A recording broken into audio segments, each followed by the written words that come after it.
សួស្តីអ្នកទាំងអស់គ្នាខ្ញុំសូរ៉ូខ្ញុំតាមកថ្មីសូមស្គាល់ផង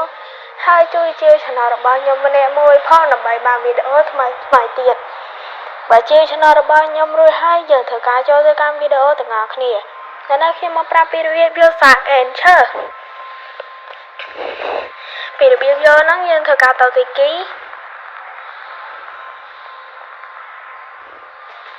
ហើយយើងមកស្ដាប់មកដោយសារយើងធ្វើរួចម្ដងហើយ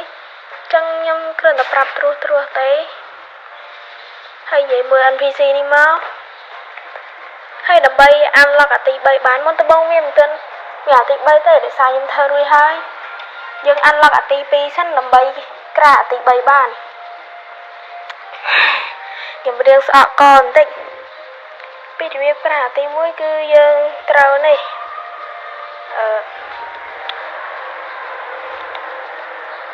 ឈប់ចាំតិច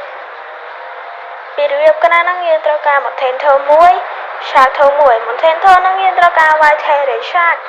អាហ្នឹងគ្រាន់វាយម្ដងត្រាប់គឺស្រួលខ្លាំងមែនទេ Shadow ហ្នឹង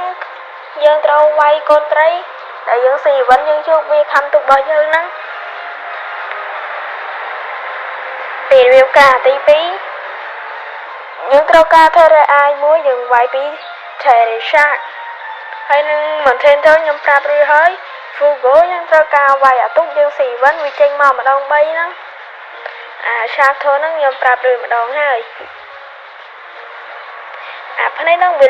រៀង Legendary ដែរវារៀងចាប់យកបន្តិចណាបើយើងក្រាអាពីរហ្នឹងរួចហើយយើងធ្វើការចូលទៅអាទី3ទាំងអស់គ្នាអាទី3ផ្នែកខ្ញុំប្រាប់រួចម្ដងហើយគឺត្រូវការ2Electric វិញយើងត្រូវការ8យើងវាយពីអាត្រីឆក់ទូករបស់យើង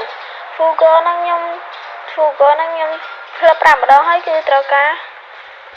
20 Shadow ហ្នឹងគឺត្រូវការ10